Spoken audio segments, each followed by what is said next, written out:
वो चीज देखी जाती है सेटिस्फेक्शन लेवल। हमें से कई लोग ट्रेंड्स जो भी मार्केट में चल रहे होते हैं उसके अकॉर्डिंग उस दौड़ में उस भीड़ में जुड़ जाते हैं और बाद में होते हैं परेशान।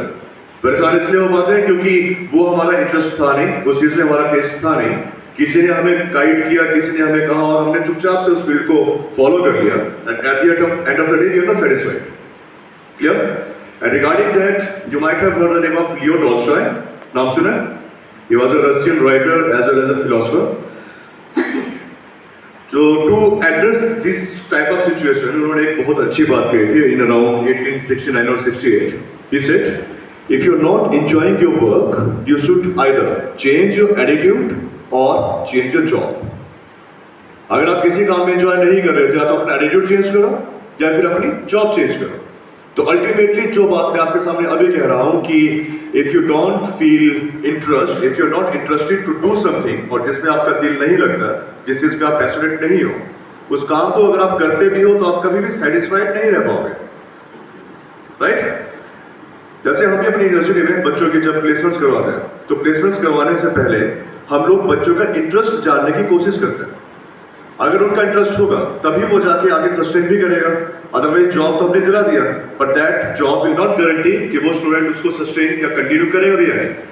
तो जॉब दिलाना इज अ सेपरेट थिंग, लेकिन बच्चा उस जॉब को कंटिन्यू करे, दैट इज मोर इंपॉर्टेंट। और वो तभी इंपॉर्टेंट, तभी जस्टिफाई हो पाता है अगर उस बच्चे का इंटरेस्ट हम लोग एडवांस में चाहते हैं।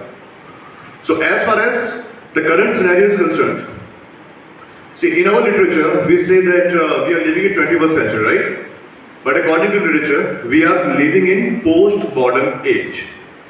अब ये post-modern age एक हल्का सा टेक्निकल वर्ड आ गया, तो पहले मैं इसी को आपको डिफाइन करता हूँ। एक होती थी modern age, right? Modern age जो कि हमारी 1950 तक के आसपास का टाइम रहा है, 1950s तक का, और 1950s के बाद का लेकर अब तक का जो टाइम है वो मॉडर्न एज के बाद का टाइम है। तो पोस्ट मीन्स उसके बाद का। अब इसको अगर हम सिंपल तरीके से समझेंगे, I am not going to tell you about the technical things, but इसे एक एग्जांपल के थ्रू हम समझ सकते हैं and then I will brief you about कि मैं पोस्ट मॉडर्न एज के बारे में क्यों कह रहा हूं। See, modern age was that age invent हुई थी तो वो मॉडर्न एज था, राइट? और आज के टाइम में we are not only talking about cars, we have the concept of hybrid cars, in future we are going to have flying cars as well. तो ये आ गया पोस्ट मॉडर्न का time. समझ में आ रहा है? बिकॉज बिफोर दैट जो भी मटेरियल लिखा जाता था वो था मैन्युस्क्रिप्ट्स के ऊपर।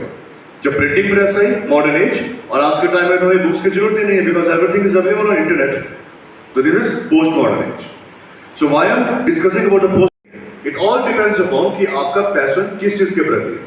क्योंकि जबरदस्ती अगर आपको किसी फील्ड के पीछे भेजा जाएगा आप उसे कभी नहीं कर पाओगे, और ये हमेशा हर एक आदमी के साथ होता है, whether that person is old और young, but it will happen always, right?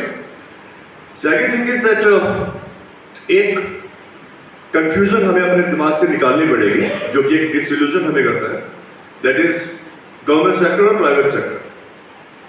अब एक सिनेरियो हम सभी को पता है कि okay, we all want our jobs, we all want our future secure, but that security will not be ensured by government sector only।